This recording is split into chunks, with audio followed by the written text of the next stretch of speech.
Gusto nyo bang gumawa nitong subscoop na D15? Pero customized to guys, hindi na to original or standard na sukat. So without further ado, let's go!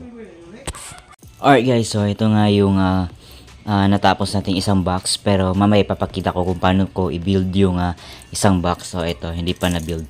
So hindi ko na sasabihin guys kung ano yung mga eksaktong sukat nitong each part ng ating box. Bale, total na lang guys, total sukat na lang niya. Kasi hindi naman to standard size ng size 15 na subscoop. Kasi request to ni Mr. Customer na kung maaari lang sana is ay i-compress pa or i-compact pa natin kasi nga yung area ng paglalagyan nito is medyo maliit. So ang ginawa ko na lang guys, hindi talaga siya yung eksaktong design ng subscope, may binago ko especially sa sukat niya, at the same time sa kanyang itsura, pero konti lang naman. Okay, so eto guys, tutor ko muna kayo sa itsura nitong ating subscope. Huwag nyo napansin ito guys kasi may ano dyan, nilagyan ko ng wood glue para kumapit. Okay, o diba sa mga subscope na regular natin nakikita guys is yung harap is paslanting na siya, tapos paslant na din doon. Yung sa akin is in-straight ko na lang guys, minaximize ko lang yung volume sa loob ng ating box para kahit papano, kahit maliit siya, pero yung space niya sa loob is malaki. Yan, medyo maingay guys kasi may nagre-renovate sa kabilang bahay. Anyway, tapos dito guys, eto nakaslanting naman to. Gaya din ng mga subscope guys na ginagawa. Okay, yung dito lang sa harap is nakapantay talaga sa harapan guys. Okay. And then yung handle ko guys is ganito lang. Para din na masyadong maraming accessories. Then isang speakon lang. Ayan, isang speakon lang. Kasi pag bahay lang naman to. Hindi na kinakailangan pang mag parallel connection pa. So in fairness guys, mabigat siya. Kasi medyo makapal yung marine board natin. Ayan. So okay, yung sukat na tayo guys. Alright. So yung total na sukat dito guys is ayan, nasa 52.2 cm. Tapos yung lapad guys is dito is 46.8. Ayan. And yung total height niya guys is nasa ayan 56.8 cm. Okay. Tapos yung dito guys mahirap talaga guys kapag ka-customize kasi hindi nasusunod yung eksaktong guys sukat. Yung lapad naman nitong side natin guys is hanggang ayan nasa 52.7 cm. Ayan, so first time kong gumawa ng ganito guys na iba yung sukat. Ayan. Kasi nga yung concern ng customer is yung space, kaya naiiba. Ayan. So anyway, ipakita ko yung isang box na bubuuhin natin. Alright. Okay guys, so yung binubuo natin dito is a subscoop na D15. Tapos ang ilo-load dito guys is Targa na X series. Ayan. Yung sukat nito guys is hindi siya standard size kundi a customized cut na guys. Kasi yung concern ng customer is yung space ng kaniyang sala. I think sa sala to ilalagay guys. Ayan. So naiiba talaga. At maliit talaga. Parang cubo na siya guys. Pero ang ginawa ko, in-expand ko lang talaga yung volume sa loob para kahit papano hindi ma-compromise yung total volume sa loob ng box. Bali nang maliit siya sa labas, basta malaki naman siya yung compartment or yung volume niya nga sa loob. And yung design niya sa loob guys, hindi siya yung extended version, bali isang division lang sa likurang bahagi ng box. So yung mga sukat nito guys is naiba sa sa mga nakalista kong mga sukat. Medyo natagalan ako dito kasi naiba talaga lahat guys. Dito guys is gumamit ako ng screw para mas straight ko yung isang plyboard niya. Kasi medyo bengkong siyang konti. And kapag straight na, ayan, diretso na. Brad nail na lahat guys. Alright. And dito na video guys, isang box lang yung pinakita natin. Kasi kung dalawa yung box na bubuuhin natin sa video na to is haba. At may magre-reklamo na naman na masyadong mahaba na yung ating video. Ayan guys, so gumamit ako ng clamp para ma-extra kamay tayo sa pagbuo ng box. Alright, so ito na yung last piece niya guys, yung sa side. Ayan. So ang box na to guys is napakatipid sa plyboard. Kaya ano, sa isang plyboard, ayan, 2 box na yung magagawa natin.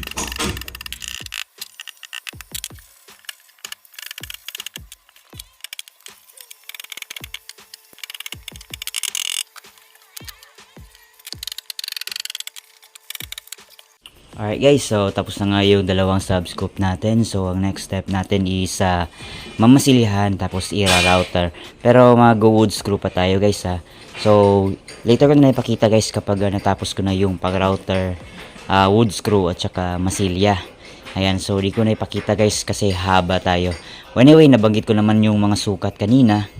Remember guys, again, hindi ito standard na subscoop. Ayan, bali maliit to na size, compress at compact na talaga guys.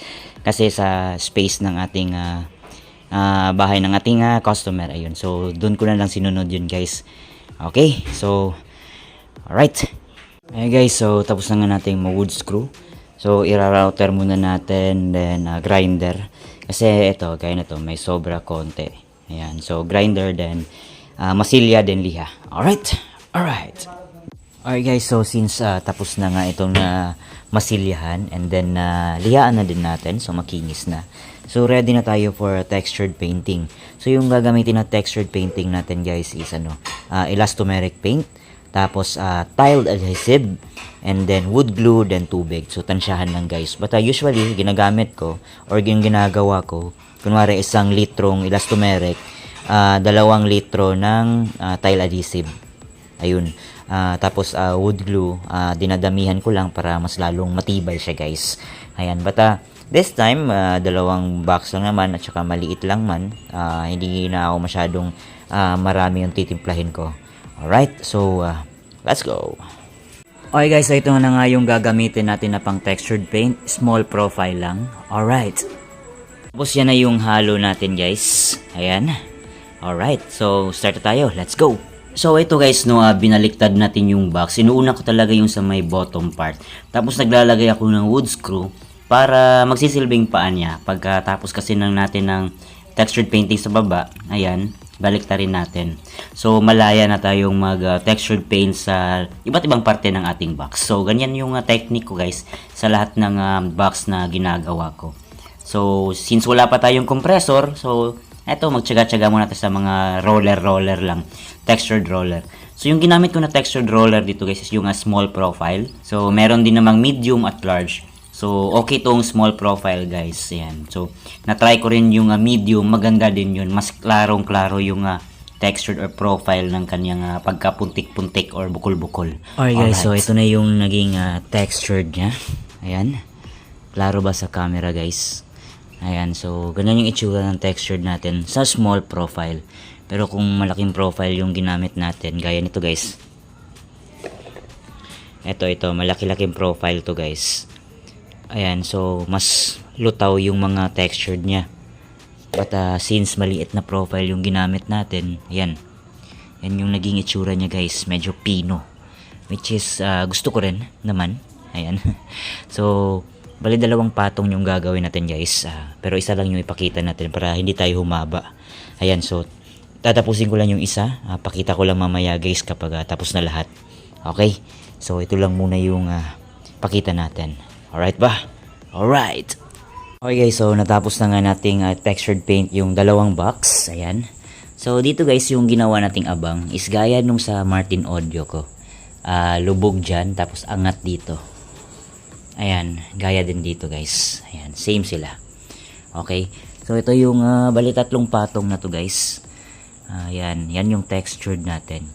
So bukas, tamang-tama ano na siya, tuyo na. Titirahin na natin siya ng top coat na enamel black paint. Ayun, spray gun yung gagamitin natin para mas spray natin at makulayan natin yung mga sulok-sulok. Alright, so bukas ulit. Dumi na ng kamay ko. Alright. Alright guys, so this time magliliha na tayo. Gamit lang itong ating 120 grit na liha. Alright, huwag masyadong madiin para hindi siya matanggal yung total na profile niya. So yung matutulis lang guys. So, Let's go!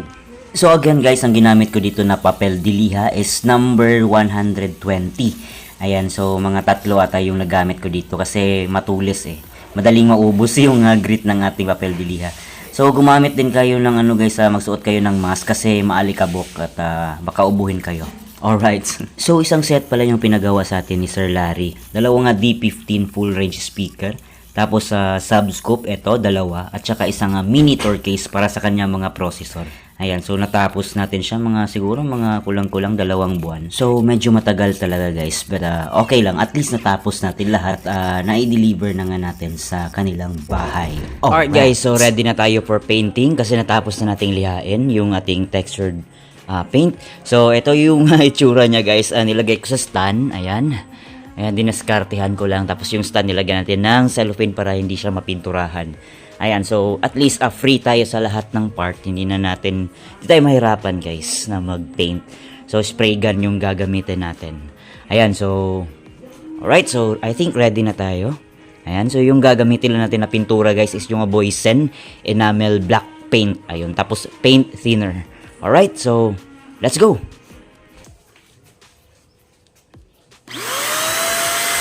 So yung mixture ko pala guys sa ating pintura at saka thinner. Bali 300 ml na pintura, 100 ml na paint thinner. Ayan, para madaling maibuga ng ating spray gun. So napaka-smooth lang guys at okay na okay. Ayan guys, so ito muna yung first coat natin. Ayan, so hayaan lang natin na masip-sip ng box yung pintura. Ayan, so balikan natin hanggang third coat tayo guys para mas matibay yung ating pagpintura. Okay, so ito sa ilalim guys, ayan. Ayan, so tirahin pa natin yan, no? Alright, so yung isang box naman. Okay, so pakita ko na lang mamaya guys kapag tapos na yung lahat ng ating box na mapinturahan. Alright. Ayan guys, so tapos na nga nating i-top coat itong ating dalawang sub-scoop box. Ayan, so 3 thin layered coats. Ayan siya guys. So dito, bakit ganito yung design? Kasi meron tayong ilalagay na screen dyan guys ha. Ayan. So parang sa yung ginawa natin na D10 na speaker box ko din. Ayan, yung design dito is parang ganun lang. Tapos may plunger sa guys kasi yung order ni Sir Larry is dalawang full range speaker na D15. Tapos ito dalawang subscope at saka yung tour case niya. Okay? Tapos yung handle niya guys, same lang din. Simpleng-simple. Ayan. Tapos isang speakon lang siya guys kasi ano lang naman, pambahay lang. So no need for parallel connection. So at least nabilad natin siya sa init guys, pero medyo madikit pa siya. Pinasok ko lang kasi parang uulan na naman.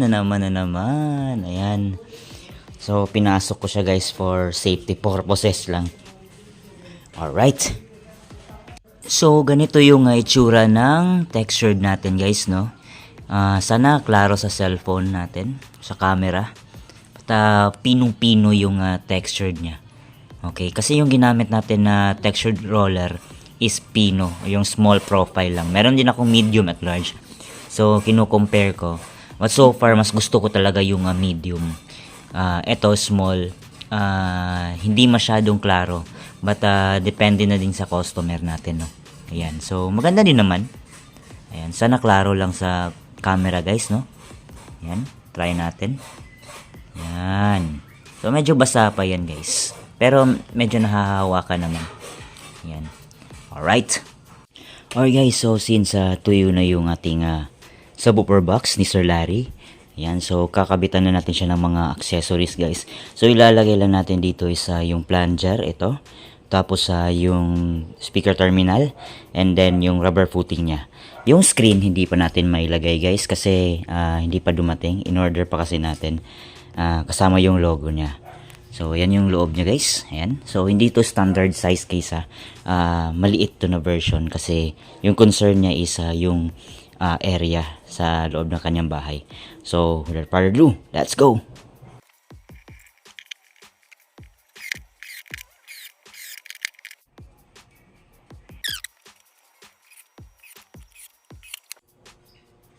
So guys, next naman itong terminal speaker niya with gold bolts. Alright. So isa lang kasi pang bahay lang naman. Alright.